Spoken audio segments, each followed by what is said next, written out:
Cup out. Okay, there you go. There you go. All right. There you go. There you go.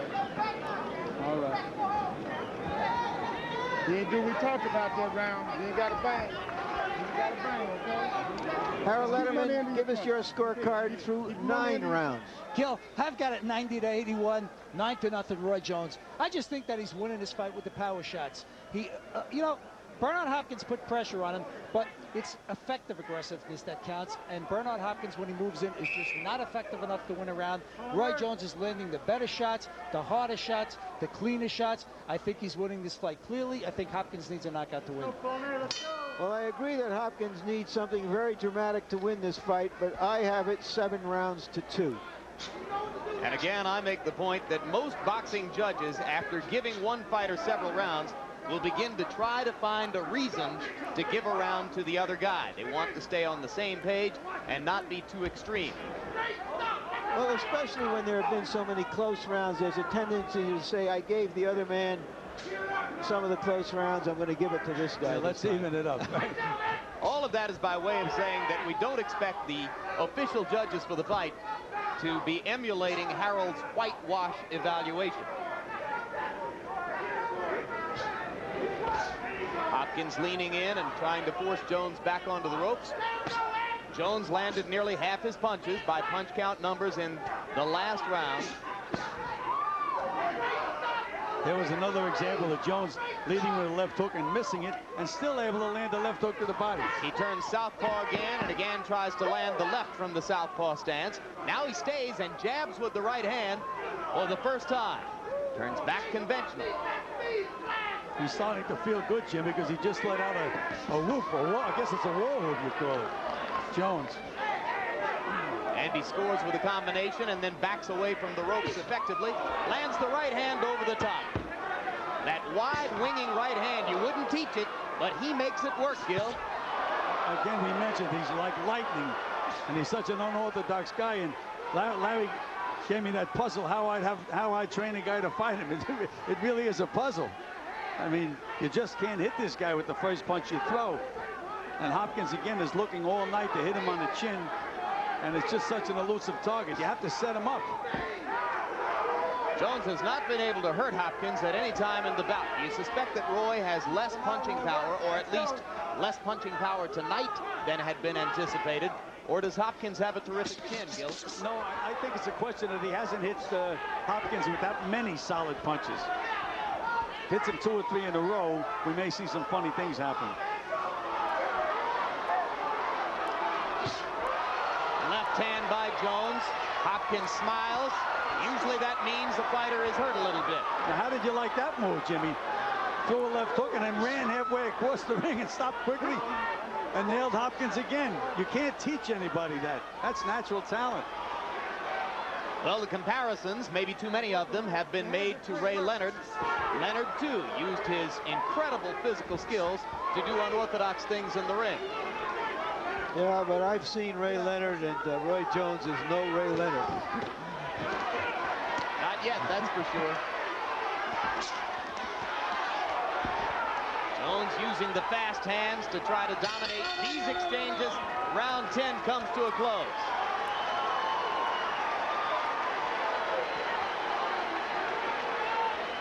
Coming up, heavyweight championship action. Riddick Bowe defending his title for the second time. The unlikely challenger, Jesse Ferguson, originally from Knightdale, North Carolina, has spent much of his boxing career training and working in Philadelphia.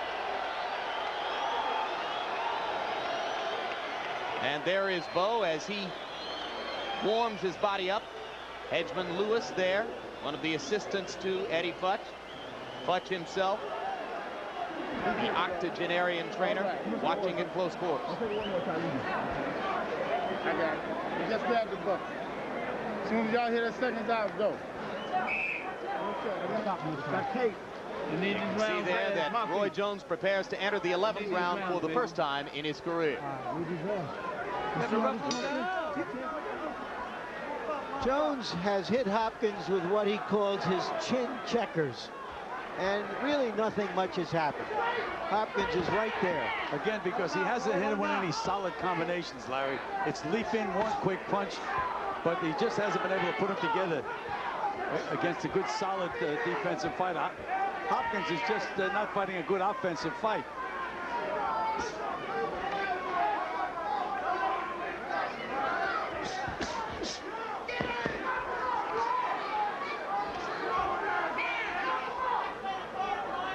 If Jones can win the fight, he becomes the fourth 1988 American Olympian to have won a world title. He'll join Michael Carbajal, Riddick Bowe, and Kennedy McKinney.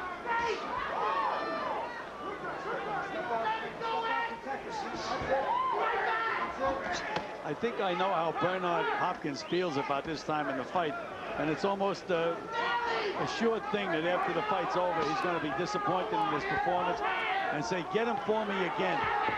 And with some of my fighters, I bring it back to the dressing room and they'd lose a fight and they'd say, get him for me again. I'll say, why? You just had him. And that's exactly the situation here. Hopkins is going to believe that he wasn't aggressive enough, right? He's going to say, well, I did it all wrong. I kept waiting all night to land a big punch, and it never came along, instead of trying to set it up.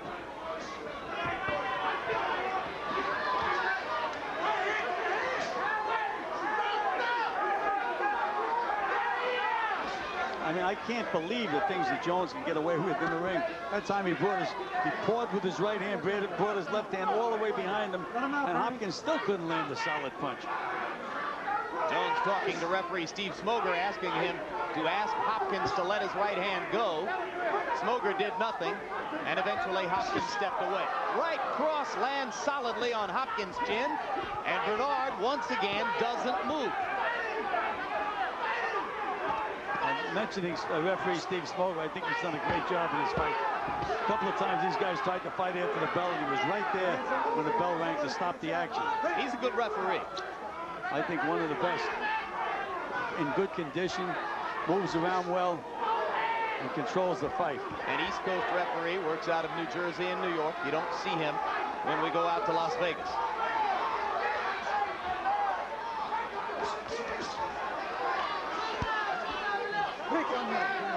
Come on out.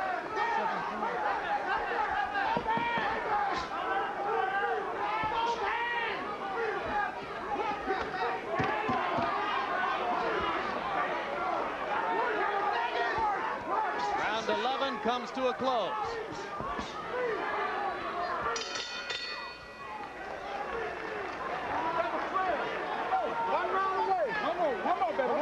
Let's sign this round, baby. Let's sign this round. Give me some hands. Give me some hands. I don't want him to land on you at all. I don't want you to take no chance. No chances at all. I want you keeping him on the end of your punches, but stay busy. Keep them hands going and your feet going, okay? Last one, baby. This is in the center. This is it. This is it, boy. This is it. Show me some. Give me some deep. Go. Give me some deep ones. Let it go, baby. You can do it. I know you can do it. Hit this motherfucker with that double drill. Bang, bang, bang, bam, anybody. You gotta go with the double drill. On his head, on his head. All right. Pull the stool down and I'll take your towel and get it. Oh, give me one for me. Let's stand up. Okay. Okay, let's go. Ladies and gentlemen, this is and final round of applause for these two middleweights. Final round. Right. Well, all of us assume right here that Bernard Hopkins needs a knockout to win this fight. Perhaps one or two judges disagrees. You may have heard Hopkins' promoter, Butch Lewis, between rounds, urging him to shoot the right hand.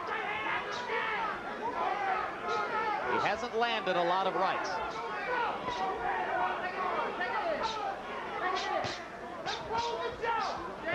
Jones appears intent on controlling round 12 with his jab and his foot movement. In case you've just joined us, this is HBO's World Championship Boxing, the first half of a doubleheader. Olympic star of the 1988 Seoul Games, Roy Jones, denied a gold medal by an unjust decision, but voted the outstanding boxer in those games, trying to win his first world championship, the vacant IBF middleweight title. Jones is the throwing number some 2 beautiful. contender. Excuse me, Gil, go ahead. Jones has been throwing some beautiful combinations, Jim. For a change, he's going to the body first, then back up to the head. But he does such an unorthodox thing. Hopkins thinks he has him trapped against the ropes, and he just does the unexpected.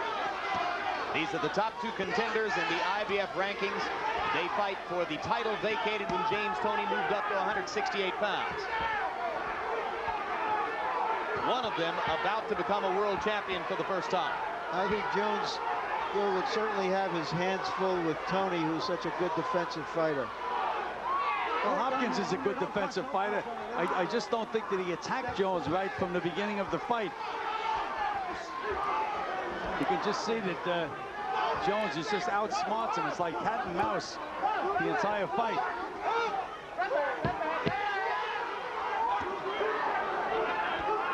So the irony is that while Jones may pick up his first world championship, this performance is likely to diminish the luster of his image somewhat. Well, again, he took a big step up in class. Bernard Hopkins is a good, solid fighter.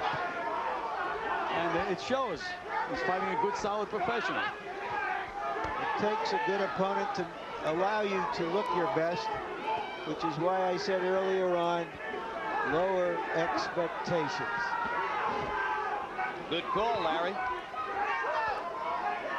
It's unfair to a fighter, I believe, to expect him to look like Mr. America or Mr. World every time out. The opponent has something to say about it. Here's the good news, guys. This bout has done nothing to dilute the excitement potential for our big heavyweight championship fight upcoming. The crowd has retained all of its potential enthusiasm. That's it, fellas. That's it, fellas. That's it, fellas.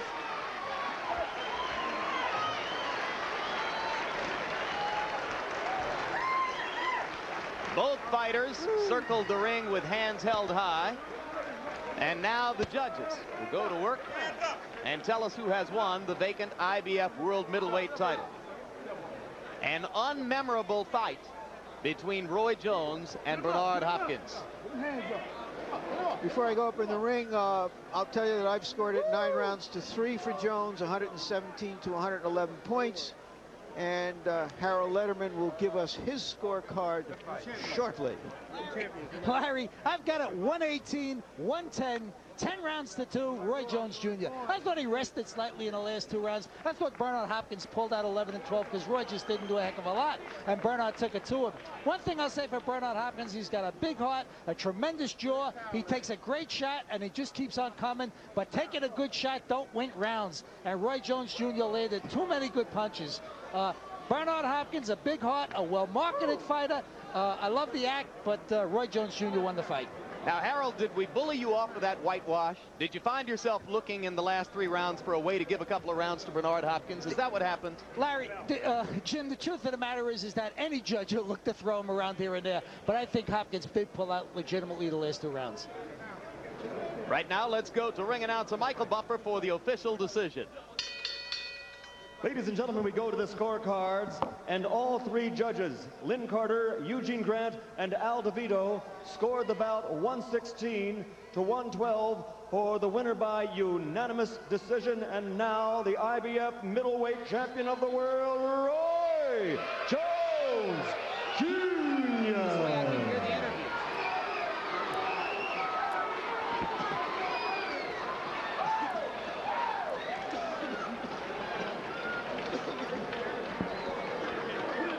Well, Gil, what do you think? Well, I thought that Roy Jones clearly won the fight. I had it a little wider than 116, 112. Bernard Hopkins tried his game, took a good punch, but he never was in the fight offensively, in my opinion. Ultimately, these scores will not be remembered, nor will much of the action here. It was, at best, a tactical battle. Final punch stat numbers for the 2 fighters. You can see that Jones wound up landing 35%. After a very desultory start in the first few rounds. In the closing rounds of the fight, he was landing at about a 50% rate. Hopkins never got far above the 20% level. 23% connect percentage for the fight. Therein lay the difference in the scoring. And now let's go up to Larry Merchant with the new middleweight champ.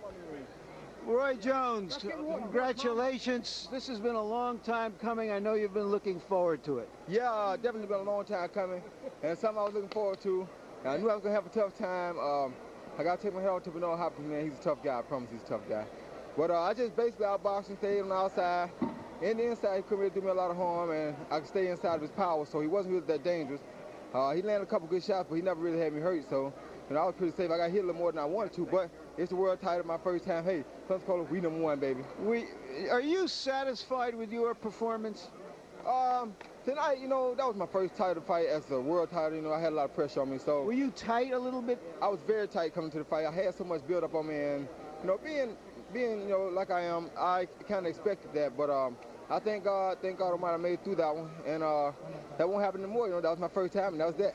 Are you looking to move up to fight someone like James Toney, or do you want to fight at 160? I think I'll stick at 160 for just a little while longer. I kind of like fighting at 160, and like I say, I got to thank God for winning my title.